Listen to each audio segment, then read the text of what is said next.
வணக்கம் நண்பர்களே, எல்லாரும் நல்லா இருக்கீங்கன்னு நினைக்கிறேன். இன்னைக்கு நம்ம பார்க்க போகிறது ஒரு நான் வெஜிடேரியன் ஸ்நாக்ஸு. சமோசா அப்படிங்கிறது பெரும்பாலானவங்களுக்கு பிடிச்ச ஒரு ஐட்டம். ஸோ அதை தான் நம்ம இன்னைக்கு பண்ண போகிறோம். அதுக்கு உள்ளே வைக்க போகிற ஃபில்லிங் வந்துட்டு மட்டன் கொத்துக்கறி கீமான்னு சொல்லுவோம் இல்லையா, அந்த கீமா சமோசா தான் இன்னைக்கு நம்ம பண்ண போகிறோம். எப்படி பண்ணலான்னு பார்க்கலாம் வாங்க. ஒரு பெரிய பாத்திரத்தில் 3 கப் மைதா எடுத்திருக்கேன்.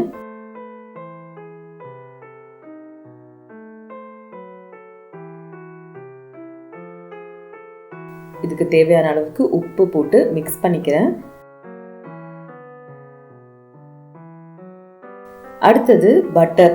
இப்போ 3 கப் போட்டிருக்கேன்ல, அதுக்கு வந்து இந்த 10 கிராமுக்கு குட்டி குட்டியாக இருக்குமே, அந்த மாதிரி நான் 3 எடுத்திருக்கேன். அதாவது 30 கிராம் வரும்.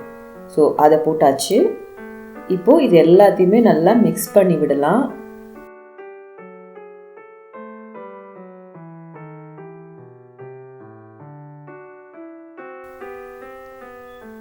நல்லா மிக்ஸ் ஆகிடுச்சு. இப்போது இதில் கொஞ்சம் கொஞ்சமாக தண்ணி தெளித்து நல்லா கட்டியான மாவாக பிசைஞ்சு எடுத்துக்கணும். ரொம்ப தளராக இருக்கக்கூடாது.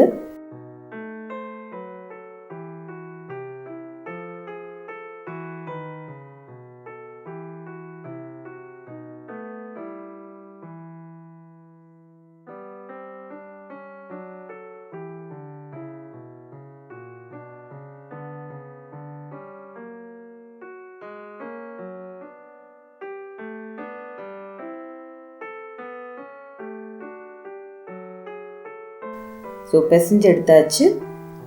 இதுக்கு மேலே காஞ்சி போகாமல் இருக்கிறதுக்கு எண்ணெயை தடவி அப்படியே மூடி எடுத்து வச்சிடலாம்.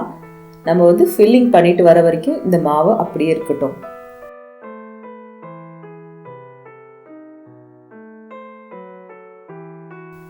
இப்போது இந்த ஃபில்லிங் பண்ணுறதுக்கு ஒரு குக்கரில் நான் வாங்கி வச்சுருக்க அந்த கீமாவில் கொத்துக்கறியை நல்லா கழுவி க்ளீன் பண்ணி எடுத்தது. இது ஒரு 1/2 கிலோ இருக்கும். இது போட்டுட்டு இதில் கொஞ்சம் உப்பு, ரொம்ப ஜாஸ்தி உப்பு இப்போ போட வேண்டாம், இதுக்கு மட்டும் தேவையான அளவுக்கு உப்பு போட்டுக்கலாம். அதுக்கப்புறமா மிளகாத்தூள் ஒரு 1/2 to 3/4 டீஸ்பூன். அடுத்தது மல்லித்தூள் 1 டீஸ்பூன், மஞ்சத்தூள் 1/4 டீஸ்பூன், கரம் மசாலா பொடி 1/4 டீஸ்பூன், இஞ்சி பூண்டு பேஸ்ட்டு 1 டேபிள் ஸ்பூன்.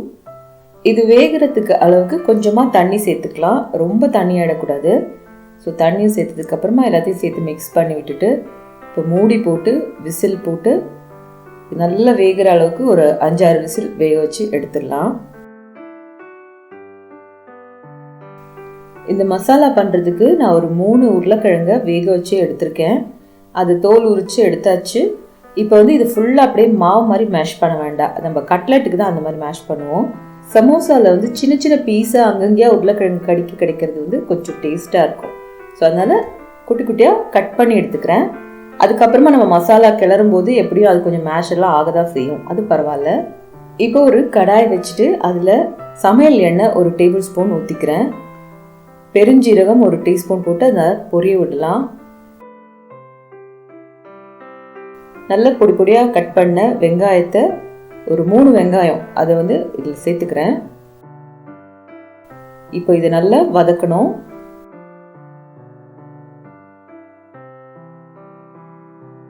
இதுக்கு தேவையான அளவுக்கு உப்பு போட்டு மிக்ஸ் பண்ணிக்கிறேன்.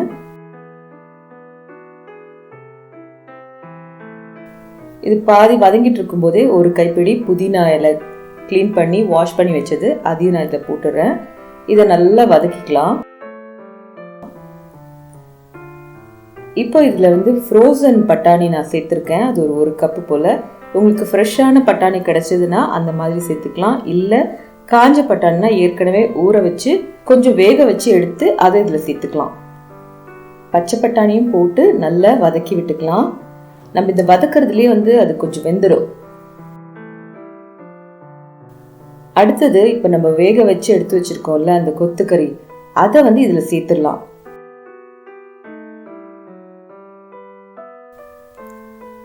இப்போ நம்ம காரம் கம்மியாக தான் முதல்ல சேர்த்தோம்.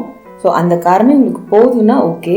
பட் எனக்கு வந்து கொஞ்சம் காரம் கம்மியாக இருக்க மாதிரி இருக்குது. அதனால் 1 டீஸ்பூன் மிளகாத்தூள் நான் சேர்த்துக்கிறேன். எங்கள் வீட்டு மிளகாத்தூள் கொஞ்சம் காரம் கம்மியானது தான். ஸோ மிக்ஸ் பண்ணிக்கலாம். இப்போது வேக வச்சு கட் பண்ணி வச்சுருக்க உருளைக்கிழங்க இதில் நான் சேர்த்துக்கிறேன். இப்போ இது எல்லாத்தையும் நல்லா கலந்து விட்டுக்கிறேன். இது அடிப்பிடிக்காமல் நம்ம வந்து அதை வதக்கி விட்டுட்டே இருக்கணும். இதில் இருக்கிற அந்த ஈரமெல்லாம் கொஞ்சம் நல்லா வற்றி கொஞ்சம் ட்ரையாக வர வரைக்கும் நம்ம இதை வதக்கிட்டு தான் இருக்கணும். இந்த டைமில் நீங்கள் வந்து இதுக்கு தேவையான உப்பும் வந்து செக் பண்ணிக்கோங்க. ஒருவேளை உப்பு கம்மியாக இருந்தால் சேர்த்துக்கலாம். இப்போ வந்து தேவையான அளவுக்கு மசாலா நல்லா அந்த ஈரமெல்லாம் போக கட்டி ஆயிடுச்சு. ஸோ அடுப்பை ஆஃப் பண்ணிவிட்டு கட் பண்ணி வச்சுருக்க கொத்தமல்லி இலையை ஃபுல்லாக போட்டு அதையும் மிக்ஸ் பண்ணி எடுத்து வச்சுக்கிறேன். இந்த மசாலா கொஞ்சம் ஆறட்டும். சுடு சுடு அப்படியே எடுத்து வைக்க முடியாது இல்லையா? ஸோ கொஞ்சம் ஆற வச்சு எடுத்துடலாம். பிசைஞ்சு வச்சுருக்கேன்ல, அதை வந்து எடுத்து கொஞ்சம் கொஞ்சம் சின்ன சின்ன பாலாக அதுலேருந்து மாவு எடுத்து நல்ல மெலீஸான சப்பாத்தியாக தேய்ச்சி எடுத்துக்கலாம். நல்ல மெலீஸாக தேய்ச்சிக்கணும். அப்போ தான் நல்லா கிறிஸ்பியாக வரும், கட்டி இருக்கக்கூடாது. இதில் ஒரு மெத்தட் வந்து இந்த சப்பாத்தியை அப்படியே தவாவில் போட்டு 2 பக்கமும் ஒரு கொஞ்சம் அப்படி வேக வச்சு எடுத்துட்டு அதை கட் பண்ணி சமோசாவாக பண்ணலாம். நான் இன்றைக்கி வந்து அந்த மாதிரி பண்ணாமல் ஸ்ட்ரெயிட்டாகவே பண்ணிட போகிறேன்.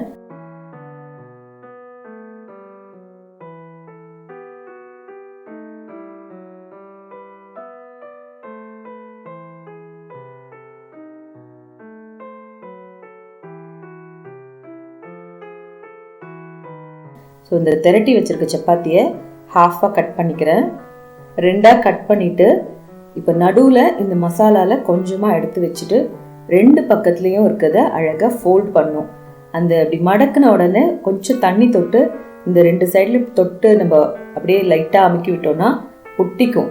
இந்த மசாலாலாம் வெளியே வராத மாதிரி கரெக்டாக அந்த மாதிரி ஃபோல்ட் பண்ணி ஓரம் எல்லாத்தையும் நல்லா மடக்கி விட்டு கரெக்டாக ஒட்டிக்கலாம்.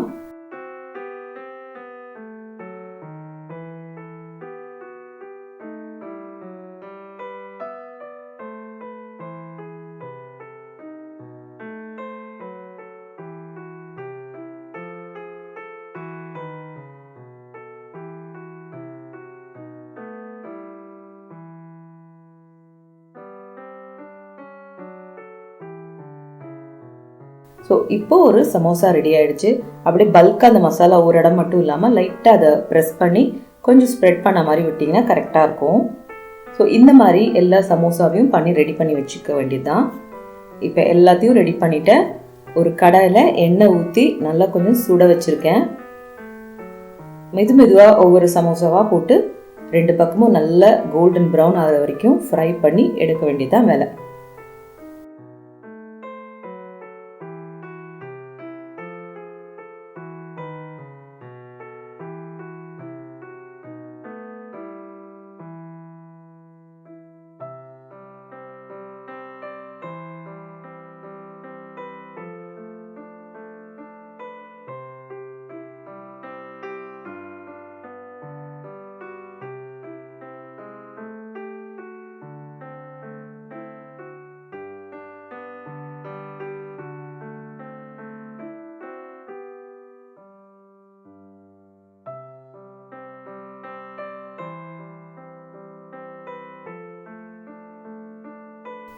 இது கரெக்டாக சூப்பர் சமோசா ரெடி ஆகிடுச்சு. இது வந்து புதினா சட்னியோடையோ இல்லைன்னா டொமேட்டோ சாஸோடையோ சர்வ் பண்ணுறதுக்கு ரொம்ப சூப்பராக இருக்கும். சாயங்கால நேரத்தில் ஒரு கப் டீ ஆர் காஃபியோட இந்த சமோசா சர்வ் பண்ணிங்கன்னா அவ்வளோ ஒரு டேஸ்ட்டாக இருக்கும். ஸோ ட்ரை பண்ணி பாருங்கள்.